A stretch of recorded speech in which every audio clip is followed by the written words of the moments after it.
This president stands behind our Defense Department, who's doing a tremendous job. And are they going to, is the White House going to confer with Congress going forward on this? I would have to ask our team here at the White House, but the president is well within his authority, as is the Secretary of Defense. Again, these are defensive strikes. The Houthis have been launching attacks on U.S. naval vessels and commercial. These are defensive strikes. Holy shit.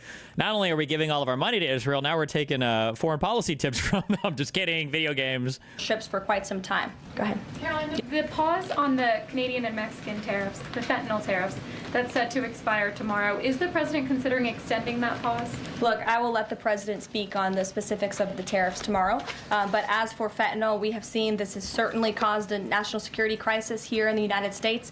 Fentanyl continues to be the #1 killer of young people in this country, and the president is very much focused on that. Deanna. Thank you, Caroline. The president really signed an executive order on making D.C. safe and beautiful.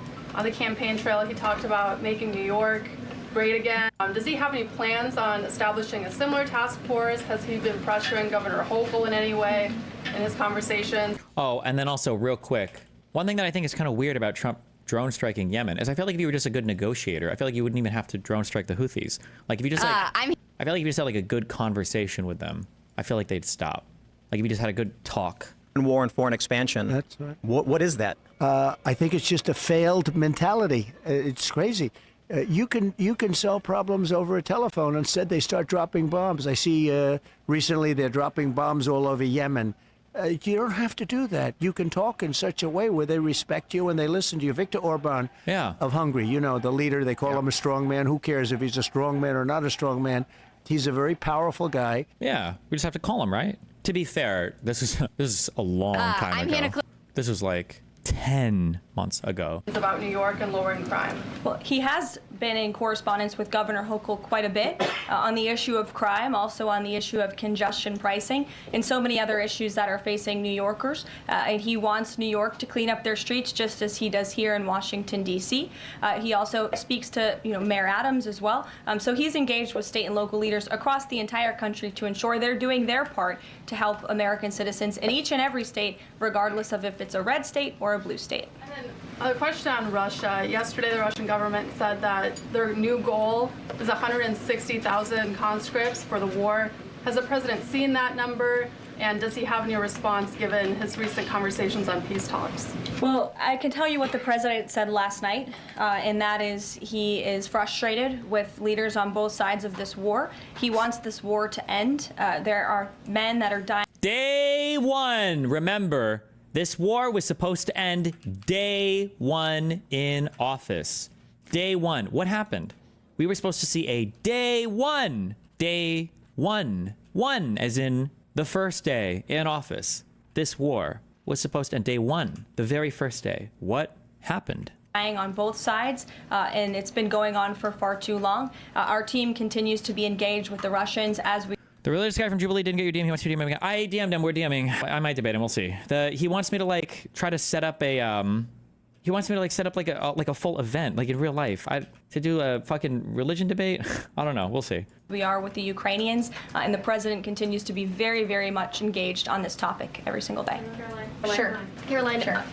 The president said over the weekend that he couldn't care less if prices went up on foreign cars because people... Sorry.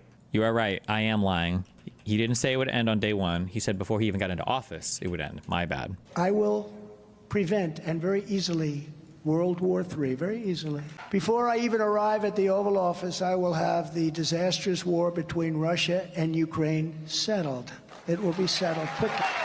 I will get the problem solved, and I will get it solved in rapid order, and it will take me no longer than one day. I know exactly what to say to each of them. I got along with very well with... Buy more American cars. There's been consensus from a lot of... How do you think Trump supporters reconcile Trump's day one statements? I don't know. We got to talk to some at some point. I mean, maybe I need to start doing Twitter spaces again or something. Are there any left-right debates happening? So that's the clip. A clean, well-delivered press briefing from Karoline Leavitt about a policy disaster that should make your blood boil.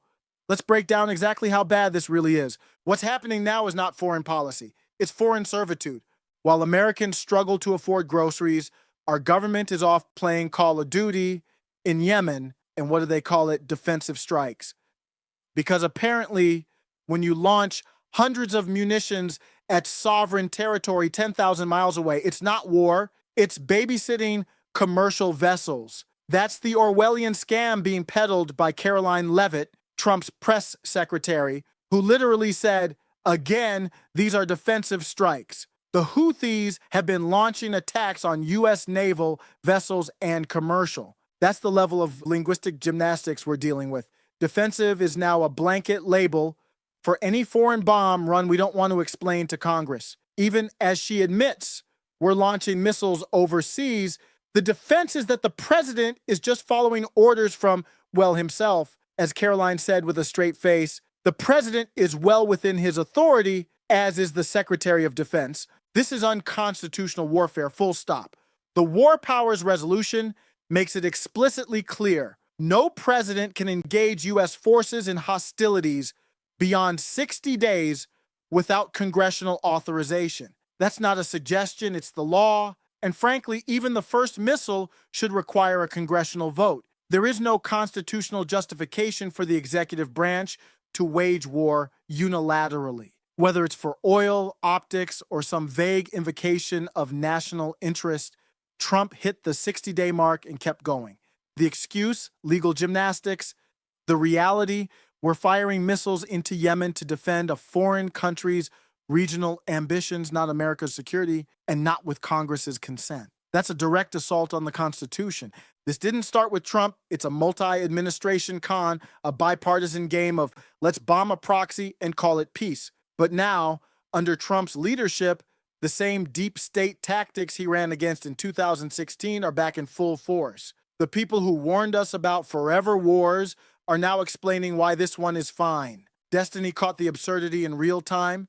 When Karoline dropped the defensive spin he cracked as, these are defensive strikes what? Holy shit. That's the only correct response to a political class that thinks launching missiles counts as restraint. But let's not stop there. Destiny, sarcastic as ever, also hit the peace through diplomacy myth. I feel like if you just had a good conversation with the Houthis, I feel like they'd stop. Like if you just had a good talk. And honestly, that's still a more coherent strategy than lobbing cruise missiles and calling it humanitarian aid. This is what happens when foreign policy is dictated by defense contractors and wrapped in nationalist branding. We get endless interventions rebranded as tactical precision, while Americans at home are buried in inflation, crime, and fentanyl overdoses. And that brings us to the tariffs, specifically the claim that they're all just political theater. Destiny gets this wrong. He calls out the optics, the headlines, the misdirection, but he misses the central betrayal. It's not the tariff that's the problem. The problem is how it's being done. Their sound economic policy, they level the playing field, they protect American industry. What doesn't work is using fentanyl, a real and horrific crisis, as a false pretext to invoke emergency powers, bypass Congress, and hand tariff authority to the executive branch. Congress has the constitutional power to levy tariffs, not the president. And just like with war, they're cowards for refusing to act. Karoline's line, fentanyl continues to be the #1 killer of young people in this country, isn't false. What's false is using that truth as a Trojan horse to bulldoze the Constitution. Destiny talks about how fentanyl doesn't come from Canada or how overdoses are dropping, and sure, fine, but he misses the real scandal. Emergency powers are being invoked to override Congress. Again, tariffs are not the problem, tyranny is. We are now in an era where both war and trade policy are being handled by executive memo and media narrative. Congress won't declare war, won't legislate tariffs, and won't defend its own authority. And the longer we let that slide, the more we become a republic in name only. What's really happening is a desperate attempt to slap a populist sticker on policies that do nothing to restore our constitutional balance. The fentanyl justification is a legal fig leaf. The strikes are unconstitutional, and Congress is missing in action. Again, we're not defending America. We're defending foreign regimes, globalist arms dealers, and the illusion that executive power somehow equals moral authority. This is government by euphemism, and it's not just failing, it's backfiring. So yes, Karoline did her job well. That's the problem. when the best press secretary in modern memory has to justify proxy wars, tariff posturing, and long-distance military virtue signaling, it means the policies themselves are rotten to the core. Leave a comment below if you agree that our freedoms are being eroded by unchecked government overreach. Because if we don't call it out now, there won't be anything left to defend.